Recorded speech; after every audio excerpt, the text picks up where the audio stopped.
Hind everyone and welcome you all in the online classes of Shri Ram Public School. And we are here with the classes of Polity from NCERT books for class 9th. Today we have to start our second chapter, that is Constitutional Design, and in which we are going to study about the Constitution of India. की features क्या हैं इसका constitution का making का क्या process रहा है, कैसे किस तरह से कॉन्स्टिट्यूशनल जो कमेटी थी वो सब कॉन्स्टिट्यूएंट असेंबली जिसको आप जानते हैं वो किस तरह से बनी, किस तरह से कॉन्स्टिट्यूशन हमारा जो है वो इतना बड़ा कॉन्स्टिट्यूशन जिसको कि वर्ल्ड्स लार्जेस्ट रिटन कॉन्स्टिट्यूशन कहा जाता है वो बनकर तैयार हुआ। तो ये चीज़ें हमें देखने को मिलेंगी इस चैप्टर में। लर्निंग ऑब्जेक्टिव क्या क्या है, learning objectives, what is constitutions, learning objectives में क्या क्या है, what is constitution. Second one आ जाएगा constitute of South Africa and need for the constitution, why do we need constitution. ये तीनों लर्निंग ऑब्जेक्टिव आपको आज की क्लास में हम एक्सप्लेन करने की कोशिश करेंगे एंड आई होप कि you people will understand that. So watch the video till and if you have any problem तो कमेंट सेक्शन में जाके कमेंट ज़रूर करिएगा, whether you like the video और या फिर आपको कोई इशू है। मतलब अगर वीडियो अच्छा लगे, अगर समझ में आया हो तो लाइक वीडियो में ज़रूर कर दीजिएगा, कमेंट में कमेंट कर दीजिएगा, सो दैट कि I will be able to know कि आप लोगों को समझ में आ गया है।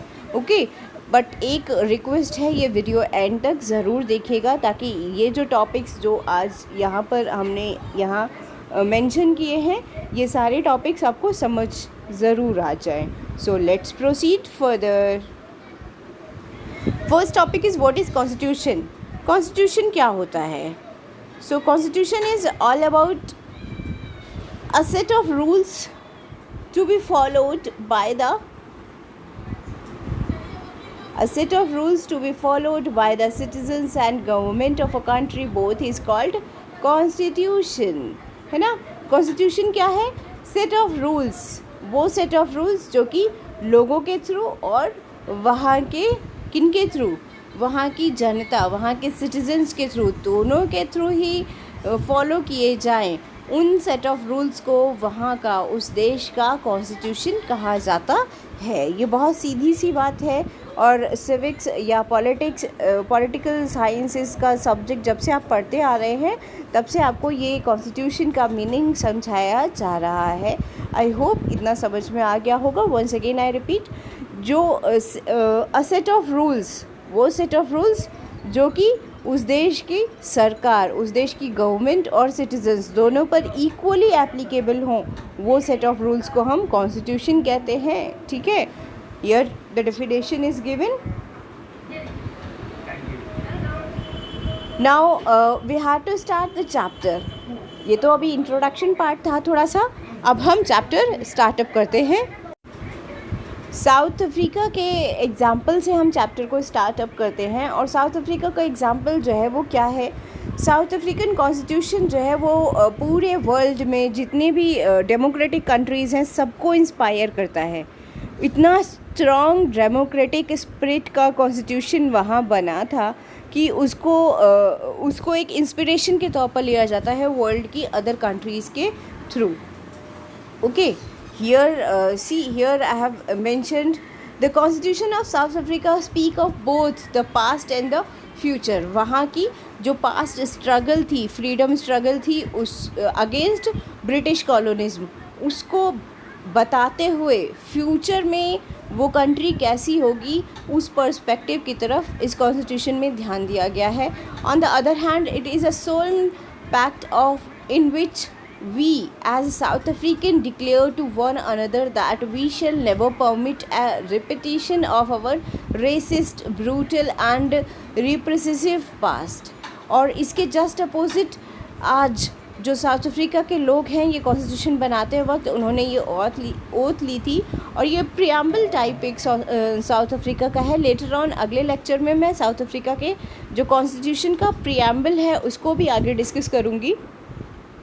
बट अभी यहाँ पर देखिए, यहाँ पर क्या दिया हुआ है कि साउथ अफ्रीका का जो ये प्रियम्बल है उसमें ये वहाँ के सिटीजन्स, वहाँ के लोगों के थ्रू ये डायरेक्टली डिक्लेयर किया गया था कि हम पास्ट की जो ब्रिटिश कॉलोनिज़्म की जो भी स्ट्रगल्स थी उनको भूलेंगे नहीं, लेकिन उनसे सबक लेकर हम आज ये डिक्लेयर करते हैं कि वो क्रूरता, ब्रूटल मीन्स क्रूरता, वो क्रूअल एक्ट्स दोबारा नहीं होंगे फ्यूचर में हमारे देश में। हम अपनी कंट्री को एक स्ट्रॉन्ग ह्यूमन फेवर्ड या ह्यूमैनिटी की जो फेवरिज्म कंडीशन वाली कंट्री है, इस तरह का एक देश बनाएंगे। तो ये एक रिफ्लेक्शन है ऐसे कॉन्स्टिट्यूशन का जहाँ पर हम ह्यूमैनिटी को, सेक्युलरिज्म को, डेमोक्रेटिक को, इन सारे प्रिंसिपल्स को हाईलाइट करते हैं और हम यहाँ पर क्या करते हैं, इग्नोर करते हैं क्रूएलिटी को, हम इग्नोर करते हैं ब्रूटैलिटी को, और हम इग्नोर करते हैं यहाँ इस कॉन्स्टिट्यूशन में किसी भी इनह्यूमन एक्ट को। इन सारी चीज़ों को हाईलाइट करते हुए साउथ अफ्रीका में ये कॉन्स्टिट्यूशन बनाया गया था। बट क्या ये कॉन्स्टिट्यूशन बनाना इतना आसान था? ऐसा भी नहीं था।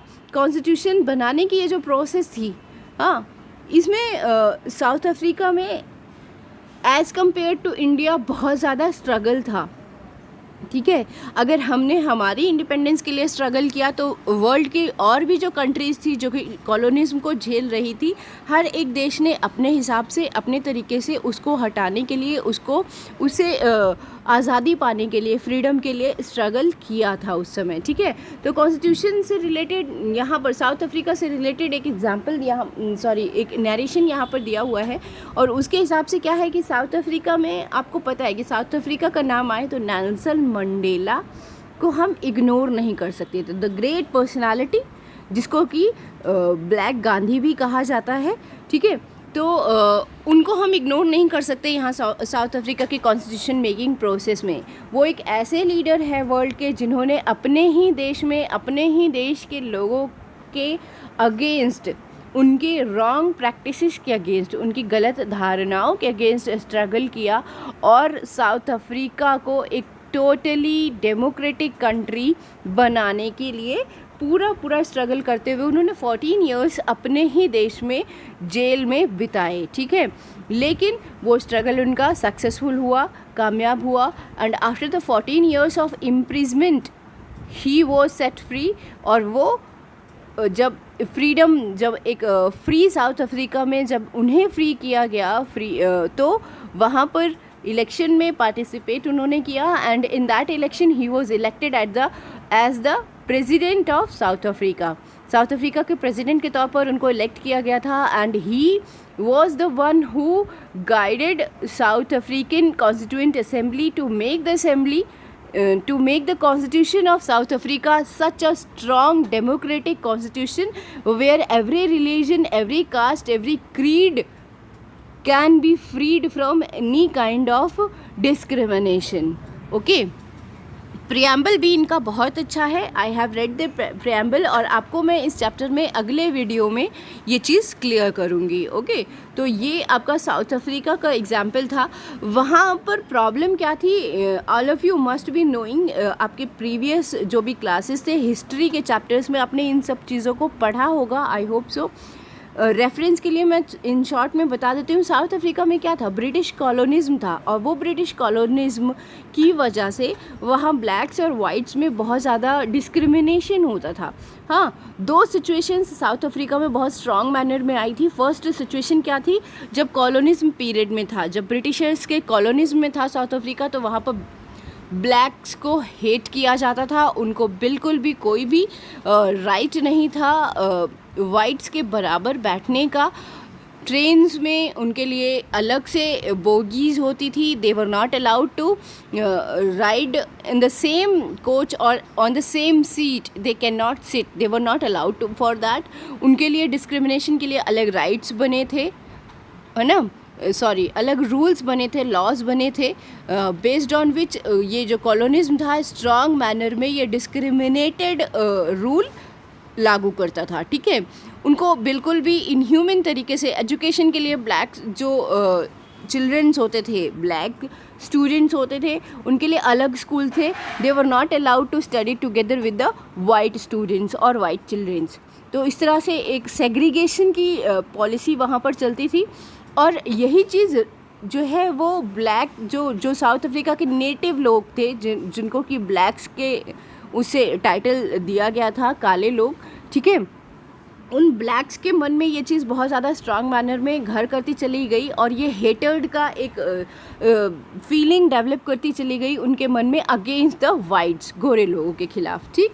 और जब साउथ अफ्रीका को फ्रीडम मिली इस कॉलोनिज्म के अगेंस्ट, ठीक है, जब साउथ अफ्रीका फ्री हुआ तो उसके बाद में वहाँ पर क्या हुआ, फिर वहाँ पर इसका जस्ट अपोजिट शुरू हुआ. क्यों? क्योंकि ये सिचुएशन थोड़ी सी इंडिया से अलग थी. यहाँ तक तो ठीक था, इंडिया के सिमिलर थी, लेकिन अब सिचुएशन थोड़ी सी अलग हो गई. जब वहाँ आज़ादी मिली तो क्या हुआ, देखो हमारे देश में आज़ादी मिली तो जो अंग्रेज़ थे वो सारे के सारे जो थे वो वापस अपने देश चले गए थे.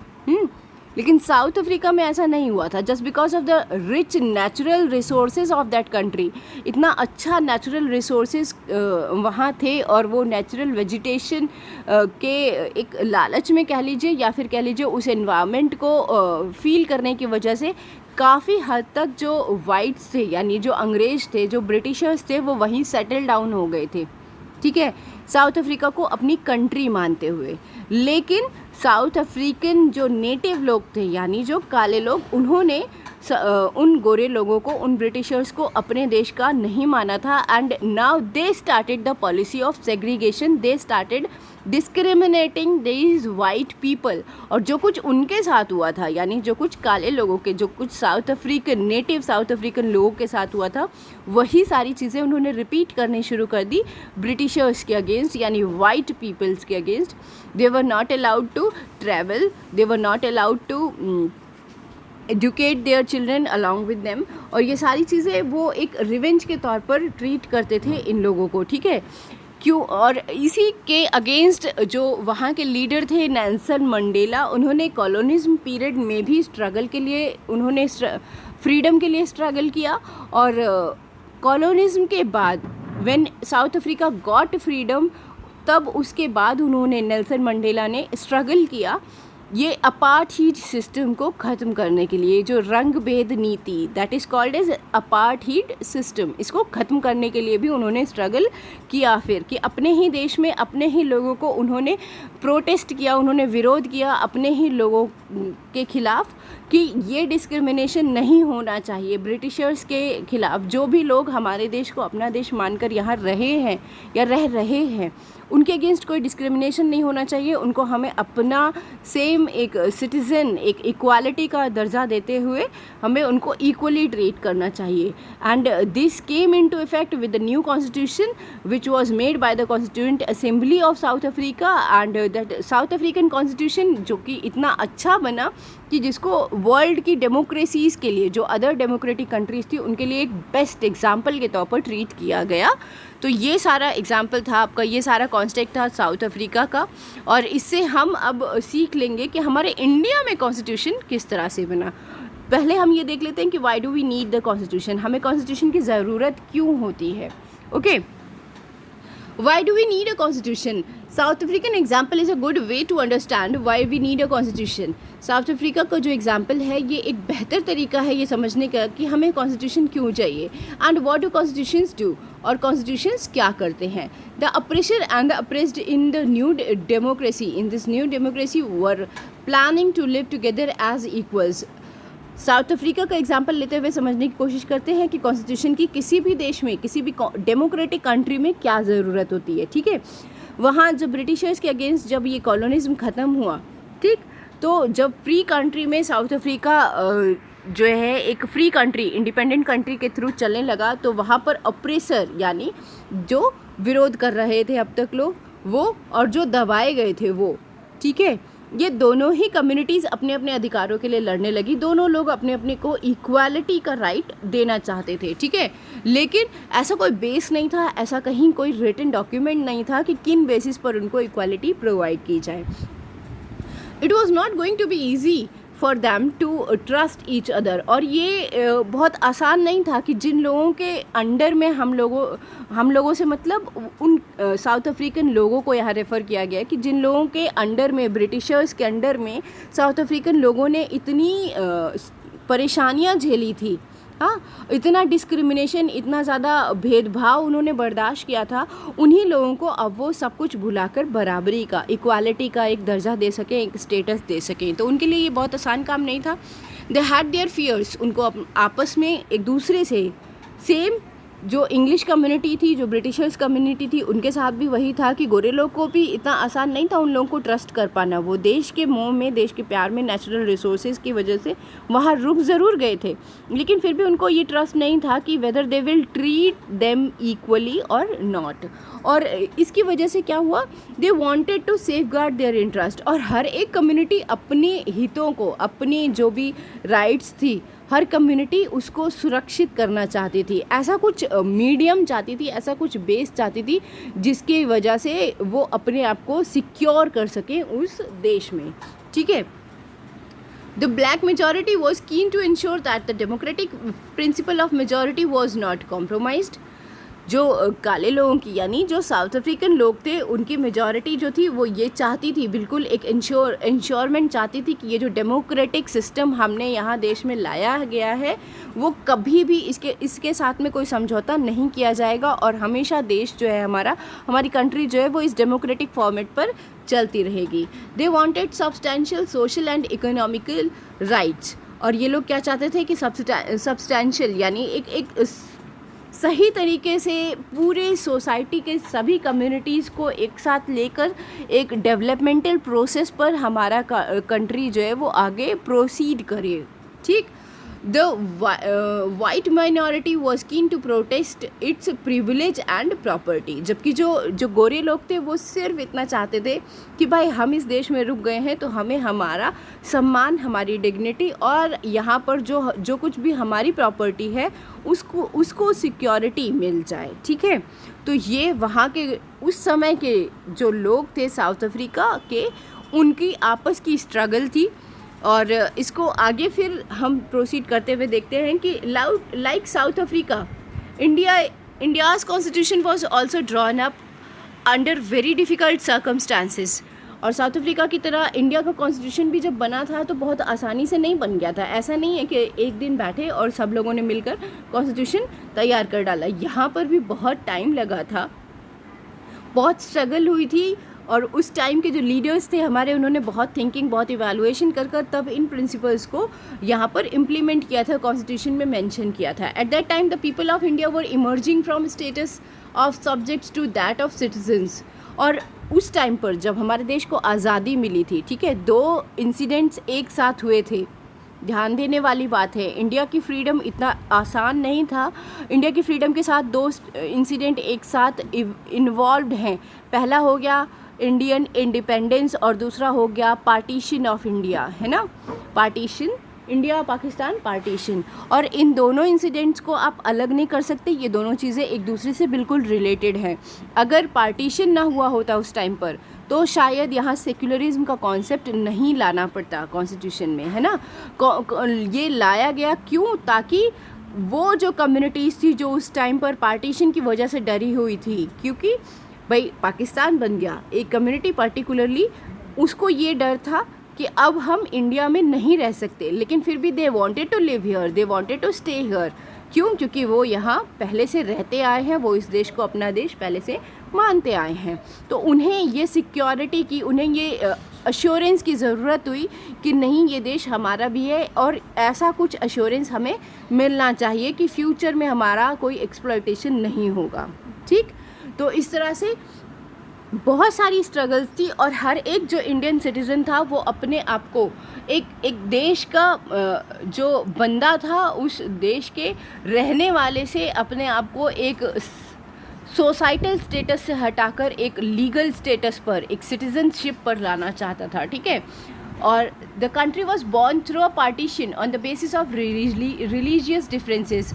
ये जो हमारा देश की जो इंडिपेंडेंस है वो तभी जन्म ली थी जब हमने धर्म के आधार पर आज़ादी पाई थी, धर्म के आधार पर हमने पार्टीशन किया था, तभी हमें ये आज़ादी मिल पाई थी, इंडिपेंडेंस मिल पाई थी। तो इस कंडीशन में जो रिलीजन है, ठीक है, उसको छोड़कर बाकी जो भी रिलीजन्स जो कि माइनॉरिटी में थे इंडिया में, उनको ये डर सताने लगा था कि अब हम यहाँ से भगाए भी जा सकते हैं, अब हमारा यहाँ पर विरोध भी किया जा सकता है कि भाई जाओ अपने देश में, यहाँ क्या कर रहे हो, है ना, आपका तो पार्टीशन हो चुका है, ठीक है। At least 10 lakh people were killed on both side of the border in partition related violence. और जब पार्टीशन हुआ था तो उससे रिलेटेड जो वायलेंस हुई थी, हिंसा हुई थी, उसमें उस टाइम पर लगभग 10 लाख लोग मारे गए थे। बहुत ज़्यादा एक मैसिव किलिंग हुई थी उस टाइम पर। The Britishers had left it to the rulers of the princely state to decide whether they wanted to merge with India और पाकिस्तान और remain independent। और इससे भी भयंकर सिचुएशन एक ये थी कि आप लोगों ने फ्रीडम स्ट्रगल, जो इंडियन फ्रीडम स्ट्रगल मूवमेंट था, उसमें भी पढ़ा होगा कि इंडिया, जो भारत हमारा देश था, वो कम्प्लीटली एक कंट्री के तौर पर नहीं था। यहाँ पर कुछ जो पार्ट था वो ब्रिटिश कॉलोनिज्म के अंडर में डायरेक्टली था, और बाकी जो थे वो प्रिंसली स्टेट थे, यानी राजाओं के राज्य थे अलग अलग, ठीक है। और उन प्रिंसली स्टेट्स को ब्रिटिशर्स ने एकदम फ्रीडम दे दी थी कि आपकी मर्ज़ी है, आप जाना चाहो तो पाकिस्तान के साथ जाओ, आप जाना चाहो तो इंडिया के साथ जाओ, या अपने आप को एक फ्री इंडिपेंडेंट कंट्री के तौर पर अपने आप को डिक्लेयर कर दो, ठीक है। और इस तरह से ये बहुत कंफ्यूजिंग सिचुएशन थी। The merger of these princely states was a difficult and uncertain task. और इन प्रिंसली स्टेट्स को इंडिया में मर्ज करना ये बहुत कठिन काम था, which was done by that time home minister of India, and he was Sardar Vallabhbhai Patel. उनके थ्रू ये बहुत कठिन काम किया गया था, ठीक है। The British yes, here it is. The merger of these princely states was a difficult and uncertain task. When the constitution was being written, the future of the country did not look as secure as it does today. और जब ये संविधान लिखा गया था, हाँ, तो उस टाइम पर ये सिक्योरिटी नहीं थी कि ये कॉन्स्टिट्यूशन के साथ में हमें ये देश जो है वो इतने लंबे समय तक हम इस देश को सिक्योरली चला पाएंगे। जिन भी लोगों ने संविधान को बनाया, जिन भी लोगों ने कॉन्स्टिट्यूशन की मेकिंग की, फॉर्मेशन किया, उन लोगों को खुद में बहुत ज़्यादा इनसिक्योरिटीज़ थी कि आज जो प्रिंसिपल्स हम इम्प्लीमेंट कर रहे हैं इस देश की गवर्निंग सिस्टम में, वो प्रिंसिपल्स पर क्या, उन प्रिंसिपल्स पर काम करके, उन प्रिंसिपल्स पर काम करते हुए लोगों को हम संतुष्ट कर पाएंगे, उन लोगों को यानी यहाँ के सिटीजन्स को क्या हम एक साथ जोड़कर, जो कि एक वास्ट डाइवर्सिटी लिए हुए अपने आप में, क्या उनको जोड़कर एक साथ हम रख पाएंगे। ये सारी प्रॉब्लम्स उस टाइम पर, उस टाइम की जो कॉन्स्टिट्यूएंट असेंबली थी, उस टाइम के जो लीडर्स थे, उनके मन में बहुत ज़्यादा थे, ठीक है। The makers of the constitution had anxieties about present and the future of the country. उस टाइम के जो भी लीडर्स थे, उस टाइम के जो भी कॉन्स्टिट्यूशन मेकर्स थे, उन सब के मन में बहुत ज़्यादा बेचैनी थी, बहुत ज़्यादा एक इनसिक्योरिटी थी आज प्रेजेंट को लेकर और फ्यूचर को लेकर कि हमारा देश कैसा होगा। अभी तो नया नया ये इमर्ज हुआ है एक इंडिपेंडेंट कंट्री के तौर पर, ठीक है। यहाँ इस साइड पर मैंने कुछ इंडियन जो लीडर्स उस टाइम के कॉन्स्टिट्यूएंट असेंबली के मेंबर्स रहे हैं और उस टाइम की गवर्निंग सिस्टम के जो मेंबर्स रहे हैं, फर्स्ट गवर्नमेंट के जो मेंबर्स रहे हैं, मिनिस्टर्स रहे हैं, वो मैंने यहाँ मेंशन किए हुए हैं। You can read it down and here I want to conclude this. और इसके साथ ही मैं आज का वीडियो यहीं पर कंप्लीट करना चाहती हूँ। I hope the topic which I taught today must be clear to you all and that's how we will proceed further. And here are some assignment question given for you. ये assignment question ध्यान में रखिएगा, आपको खुद से search करने हैं, ठीक है। You have to search it out these question and if possible write it down, और अदरवाइज आप ओरली भी इनको कर सकते हो। देखिए फर्स्ट क्वेश्चन में क्या है, साउथ अफ्रीकन फ्रीडम स्ट्रगल जो है वो इंडियन जो नेशनल मूवमेंट था उसकी याद दिलाती है। तो आपको जो है उसके सिमिलैरिटीज़ और डिससिमिलैरिटीज़ दोनों मेंशन करनी है इन बेसिस पर, हाँ। ये मैंने यहाँ पर लिख रखे हैं, इनको बेसिस मानकर आपको सिमिलैरिटीज़ और डिसिमिलैरिटीज़ दोनों लिखनी है। This you have to write down in your notebook, अपनी कॉपी में इसको मेंशन करना है। सेकेंड वन एक्टिविटी है that you can do orally also. यहाँ पर क्या है, speak to your grandparents और some elders in your locality. अपने घर के आसपास या घर में आपके अगर ग्रैंड पेरेंट्स रहते हैं तो उनसे आप बात करिए और उनसे पूछिए कि पार्टीशन या इंडिपेंडेंस के टाइम की क्या यादें उनके मन में हैं। उस समय जब कॉन्स्टिट्यूशन बना था तो उस टाइम पर उन्हें कैसा फील होता था as a citizen of this country, उनके मन में क्या डर थे और उनकी मन में क्या उम्मीदें थी। ये सारी चीज़ें जानने की कोशिश करिए ताकि समझ में आए कि उस टाइम का हमारा भारत कैसा रहा होगा। ये आपका आज का होमवर्क है। One task is for activity only and another one is for your written work, that is for your question. This question you have to write down in your notebook and find out the answer.